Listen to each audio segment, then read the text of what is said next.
Hello, everyone. I'm Randy. Today is 0601, Monday.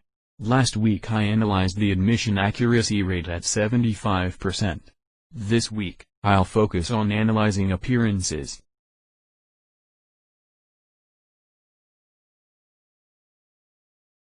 First, look at pound sterling to Japanese yen. The price has now gone to Area A. Area A is an area where money is sinking, and I think there is a good chance of stopping the price from rising, and below that in Area B is the source of this rise. That is, if we go short in A. So the safe take profit level is Area B. Because pound sterling to Japanese yen is a very fast moving currency pair, we can't do a long-term analysis. This image is Euro to US dollar. Because the price went to Zone A. Area A is the preceding area of resistance, which cannot be represented in the graph because it is more than a month apart. The space in Area A is 141 points.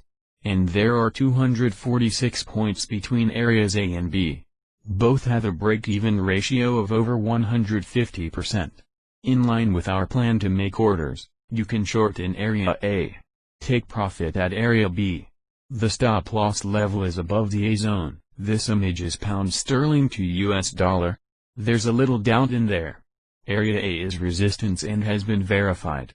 Area C is also resistance, but it's not verified. But there's always the first person in the world to eat crabs. So, go short in Area C and put a stop loss above Area A. Take profit is in Area B. Break-even ratio at 1:1, so this admission rule needs to look at the individual, whether they are radical or not. Area B is just a temporary take profit. Need to see if the price comes down violently. If it's violent, the B zone won't hold. This picture is gold/USD. Area A is the area of resistance marked last Saturday. And on today's trend, the price did come down, indicating that this resistance worked. The B line is where the price once arrived. So we could argue that a conservative take profit level put it in the B line position.